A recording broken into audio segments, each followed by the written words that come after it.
Olá a todos, tudo bem? Eu sou Martúlio e junto com o Gustavo, a Lavínia e o Aleph, vamos falar sobre planejamento de implementação da cultura do feijão na fazenda Miragaia, de propriedade do senhor José, na cidade de Ubá, Minas Gerais. Para tornar possível o estudo desse caso, tivemos que realizar levantamento de dados da propriedade, junto com os aspectos econômicos e financeiros, e também da perspectiva de futuro para esse negócio. O destino da produção é a comercialização do grão pela cerealista Pereira, localizada na cidade de Coimbra, Minas Gerais. E o diferencial da lavoura do senhor João é que, com a parceria que ele tem com o Programa de Melhoramento Genético do Feijão da Universidade Federal de Viçosa, vamos obter grãos de alta pureza e alto valor energético. A propriedade está localizada na microbacia do Ribeirão Ubá, com altitude variando de 400 a 480 metros. O relevo predominante é ondulado, com 30% de sua área mecanizada, além de possuir nessa propriedade solos profundos e argilosos e com baixa fertilidade natural.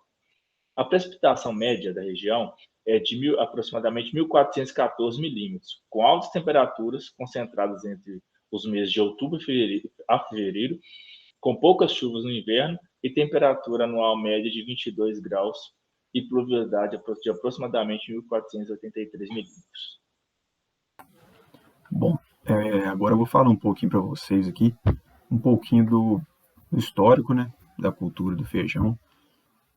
Várias foram as hipóteses de como o feijão foi se espalhando pelo mundo, e uma delas diz para a gente que ele surgiu lá na Mesoamérica e posteriormente foi se espalhando através da América do Sul. Já outras dizem que o seu ponto de partida foi sendo de início cultivado na América do Sul e foi se espalhando na América do Norte.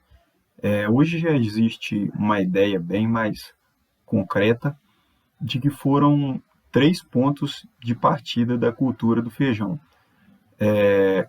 Um deles é a própria Mesoamérica e os outros 2 já saíram a partir da Cordilheira dos Andes, um na parte norte e outro na parte sul.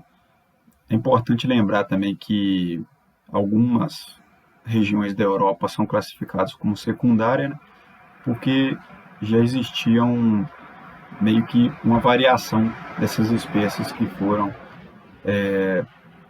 trazidas, né, ou levadas da América. É bom lembrar também que essa cultura do feijão é tido como uma das culturas mais antigas do mundo, né? E o seu cultivo já foi símbolo de vida em alguns povos, principalmente na época que era bastante cultivado no Egito e na Grécia. O feijão também tem uma particularidade que já foi utilizado como pagamento de apostas por alguns povos, e era também uma principal fonte de alimentação de soldados troianos. Fica aí uma curiosidade. Sobre o espalhamento também é importante lembrar que tem algumas teorias que falam que o seu espalhamento pelo mundo pode ter sido por guerras também, né? Como é um alimento bastante utilizado por civis, assim, pode ser que já tenha essa ligação com o espalhamento ao redor do mundo. Agora, sobre as principais áreas produtoras. A gente destaca aqui o Brasil, né, como o maior produtor mundial de feijão comum, sendo que alguns aspectos vão ter que ser levados em consideração quanto à escolha da cultivar em determinada área. Então, tipo assim, o fator climático, o fator do solo, são os principais que vão determinar qual cultivar vai ser aplicado naquela área. A escolha vai ser de acordo com esses 2 parâmetros. Aqui vou trazer para vocês aqui uma tabelinha, né? Quanto à região aqui, mais especificamente de Minas, que é onde está localizada a propriedade. a gente vê a distribuição, né, de produção em cada área aqui. E embora esses dados sejam lá de 2016, hoje em dia esses números, questão de posição, não alteraram tanto em relação a esses dados do gráfico. Agora, um pouquinho na tabela de custos de produção do feijão, a gente tem aqui basicamente os custos de implantação, né? É bom destacar que aqui nessa tabela é feito com médio nível tecnológico, então ela vai variar, vai dependendo do nível tecnológico da propriedade. Aqui a gente pode ver o gasto que o produtor vai ter com sementes, tratamento das sementes também, né? Fertilizantes, herbicidas e tal. E aqui na parte de baixo a gente já vê um custo geral, né? Na parte de operacional, da parte de plantio mesmo, né? E também a gente tem a remuneração de cada fator desse aqui, que é levado em consideração na tabela, beleza? Mercado e gerações de emprego do feijão. O Brasil é um dos principais produtores de feijão no mundo, mundialmente. Ele produz cerca de 3,5 milhões de toneladas de feijão anualmente. Essa quantia é devido à sua grande escala, né? O feijão pode ser produzido em diferentes escalas, né? Desde a pequena até as grandes, ou seja, desde a agricultura familiar até as empresas maiores. E o feijão também, ele tem devido a ele estar presente na gastronomia mineira e até em outras, né, no Brasil todo, ele é bem composto com um prato típico, né, arroz e feijão.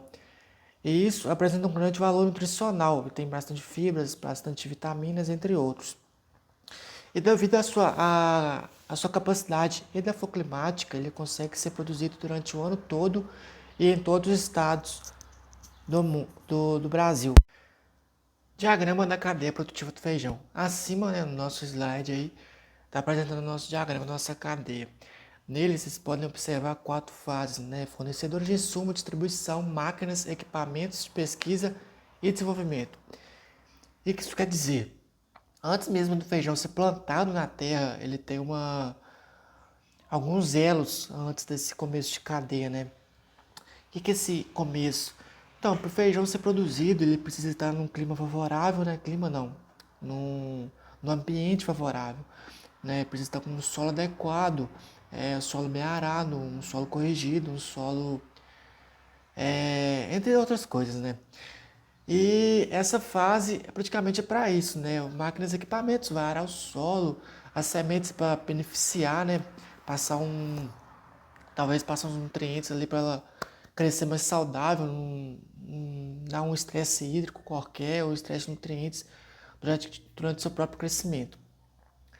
A produção primária, a segunda fase, né, que é a própria produção do feijão, é o processo de crescimento até a colheita. Esse processo é bem simples, né, que é irrigação, entre outras coisas, e é só isso praticamente. Tem outras partes mais aprofundadas dentro disso. Partindo para a terceira fase, né, depois da colheita, é o beneficiamento. O que é esse beneficiamento? Esse beneficiamento, ele é a parte onde o feijão é limpo, né, limpo entre aspas, né, que ele não é lavado. Ele é só separado das impurezas que vêm da terra, né, tipo própria terra, areia, pedras, entre outros. E isso, né? Vocês podem observar que até em casa mesmo, na hora que vocês vai cozinhar o feijão, que você vai catar ele, tem algumas pedrinhas. Então, esse feijão já foi passado por um processo de beneficiamento, né? Tipo assim, foi tirado o excesso, né, de impureza. E essa impureza que está indo para sua mesa aí, no caso, está indo no pacote, é cerca de 2% que foi, né? E tem outros processos também, né? Não é só esse de limpeza, tem o escreamento, entre outras coisas que acontecem com outros grãos, mas não necessariamente com feijão. Depois desse beneficiamento, ele vai para a quarta fase, que é o mercado, que é o processo de venda, né? Onde que chega ao consumidor, ou seja, a fase final. Vai para o mercado, atacado, varejo, entre outros, né?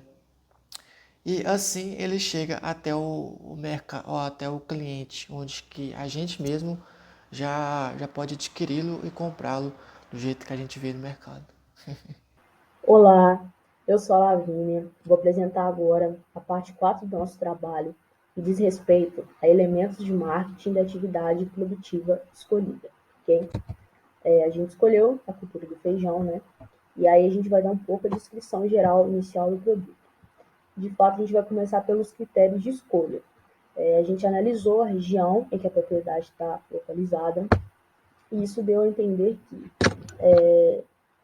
o cultivo de feijão seria uma boa iniciativa, tendo em vista o mercado para atender, né, esse tipo de cultivo na região, as condições ambientais, enfim, são favoráveis para que a propriedade venha a produzir o feijão. E para atender o mercado é necessário sempre estar atento, né, aos padrões do produto, sempre prestar atenção ao grão, prestar atenção ao formato, à cor, ao gosto, enfim, para a gente poder estar inserido nesse mercado. A descrição geral do tipo de cliente, né? A gente já conheceu aí que a gente optou pelo feijão e começou a entender um pouco mais sobre o cliente. Como eu falei, a região é propícia para que a gente venha se inserir nesse mercado do cultivo de feijão. Por quê? Na região existe uma empresa de distribuição, que provavelmente vai ser o nosso cliente-alvo principal. O nosso tipo de cliente é empresas de beneficiamento, distribuição e comercialização de grãos, incluindo o feijão, né? Nesse caso.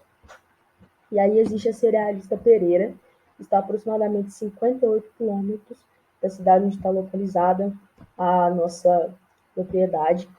E isso facilita a logística, impede que tenha as perdas e os danos, que geralmente acontecem quando o transporte é muito demorado, né, uma distância muito longa, e por isso a gente usou essa empresa como um exemplo a ser o nosso alvo, mas não somente ela, né, existem outras empresas que fazem o mesmo trabalho. A gente também optou por um tipo de adaptação ao mercado e uma outra opção, a gente levar o produto direto ao cliente, então se adaptar, né, a essa questão desse contato direto com o cliente final, que é o mercado de varejo. Isso é uma outra opção para a gente poder trabalhar dentro da propriedade, uma outra forma rentável e uma nova forma de adaptação da propriedade no comércio. E aí, de acordo com isso, analisamos nossos principais concorrentes, a gente entendeu que é necessário a gente estar atento ao mercado, se inserir, né, nas questões de cooperativas para que tenha uma competição justa. Geralmente acontece isso. O mercado, por ter uma quantidade considerável de concorrentes na região, e considerando a oferta e demanda, vem a ter um preço menor, né, de comercialização. Então é importante que a gente tenha essas opções para que a gente possa ter competitividade com os nossos concorrentes diretos. Gostaria de agradecer a todos pela atenção até aqui. E é isso.